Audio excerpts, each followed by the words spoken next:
আজ শহীদ বুদ্ধিজীবী দিবস। আমরা সম্মান, শ্রদ্ধা এবং ভালোবাসার সাথে আমাদের শহীদ বুদ্ধিজীবীদের স্মরণ করছি। আমরা মনে করি যে শহীদ বুদ্ধিজীবীরা মুক্তি, গণতন্ত্র এবং মানুষের অধিকারের লড়াই করেছিলেন।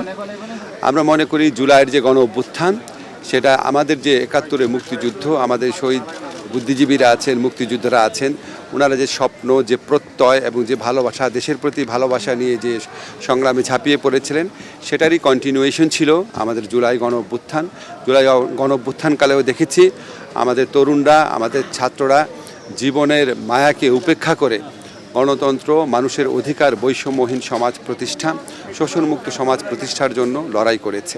Double million offer Walton fridge কিনে পেতে পারেন ২০ লক্ষ টাকা, রয়েছে কোটি কোটি টাকার নিশ্চিত উপহার।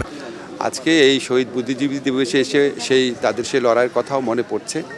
আমরা ১৯৭১ সালে বহু মানুষের আত্মত্যাগের পর, বহু শহীদ বুদ্ধিজীবীর আত্মত্যাগের পর আমরা স্বপ্নের বাংলাদেশ গড়তে ব্যর্থ হয়েছিলাম, একদলীয় মানসিকতার জন্য, একটা দলের ব্যর্থতার জন্য।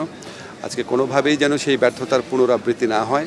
আমাদের তরুণদের আত্মত্যাগের বিনিময়ে রাষ্ট্র গড়ার যে দ্বিতীয় সুযোগ আমরা পেয়েছি, সেই সুযোগ যেন আমরা কোনোভাবেই নস্যাৎ না করি, সেই সুযোগ যেন আমরা কোনোভাবেই নষ্ট না করি, সেটাই যেন আমাদের প্রত্যয় হয়।